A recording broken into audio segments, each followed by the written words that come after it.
আপনাদের শেখ হাসিনা হওয়ার শখ জাগছে? আমরা তো যুগপৎ আন্দোলন করেছি একসঙ্গে, তাই না?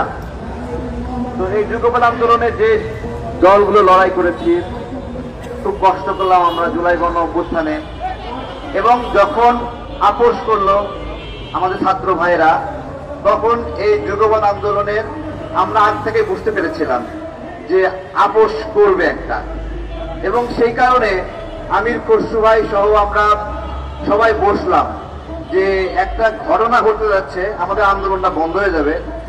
এবং ওই মিটিংটাই ছিল চেঞ্জ মেকিং মিটিং, অর্থাৎ সবাই সম্মত হওয়া, আমরা যে একটা মাঠে নামবো, লড়াই করব, এই বিষয়ে সিদ্ধান্ত নেওয়া। তো সামনে নির্বাচন আসতেছে, অনেক রকম কথা শোনা যাচ্ছে, অনেক জোট, অনেক যোগ বিয়োগ। আজকে যে বন্ধু, ঘুম ভেঙে দেখি সে শত্রু হয়ে গেছে। আজকে যে বিএনপির গালি দেয়, পরের দিন দেখি সে বিএনপি নিয়ে প্রশংসা করে। আজকে যে জামাতকে গালি দেয়, পরে দেখি সে জামাতকে ভালোবাসে। আর যে জামাতের কোলে বসেছিল, সে হঠাৎ করে কোল থেকে নেমে বলতেছে জামাত খারাপ। এইরকম একটা পরিস্থিতি তৈরি হয়েছে নির্বাচনকে কেন্দ্র করে। আমার সকল রাজনৈতিক দলের উদ্দেশ্যেই কথা, দেখুন, এই অন্তর্বর্তীকালীন সরকার যখন গঠিত হলো, তখন একটি স্বাভাবিক চুক্তি ছিল। সেই চুক্তি হলো রাজনৈতিক দলের প্রতিনিধিরা এই সরকারে থাকবে না। সেই চুক্তি মেনে অনেক যোগ্য লোক থাকা সত্ত্বেও, অনেক অর্থনীতিবিদ ছিল, অনেক সমাজকর্মী ছিল রাজনৈতিক, অনেক সাংস্কৃতিক ব্যক্তিত্ব ছিল রাজনৈতিক, তাদেরকে বাদ দিয়ে একবারে রাজনীতির বাইরে থেকে কিছু মানুষকে নিয়ে আসা হলো। ডক্টর ইউনূস স্যারকে আজকে জিজ্ঞাসা করছি, আপনি আসলেন সকল নাগরিকের প্রতিনিধি হয়ে, সবার প্রতিনিধি হয়ে, আপনি এটা কেমন কাজ করলেন স্যার? আপনি বলবেন যে আপনারা সরকার বানিয়ে জাতীয় নাগরিক পার্টি নামে একটা দলকে পৃষ্ঠপোষকতা করলেন, এইটা দেশের সঙ্গে বেইমানি কিনা? এটা রাজনৈতিক দলগুলোর সঙ্গে বেইমানি কিনা? আপনারা তাদেরকে সুযোগ সুবিধা দিলেন, পৃষ্ঠপোষকতা করলেন। এমনকি একটা প্রচলন ছিল যে যারা অন্তর্বর্তীকালীন সরকারের উপদেষ্টা হয়, তারা কখনো রাজনীতিতে অংশ নেয় না, এবং ভবিষ্যতেও তারা কখনো নির্বাচনে অংশগ্রহণ করবে না।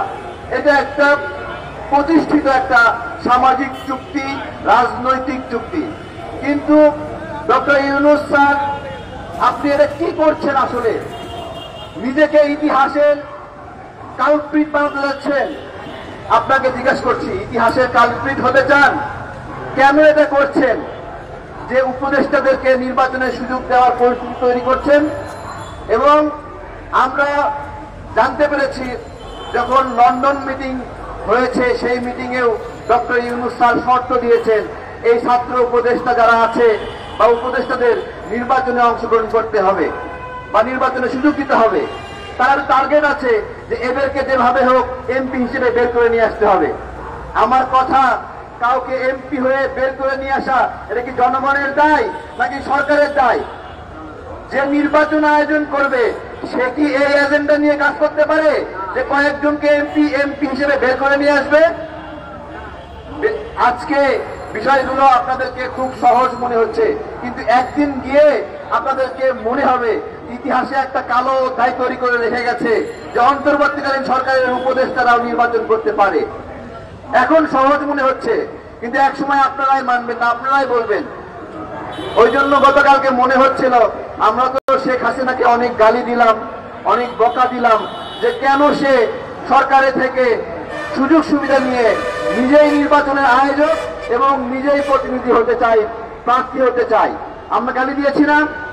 আজকে আমার উপদেষ্টাদেরকে আমার বলতে ইচ্ছা,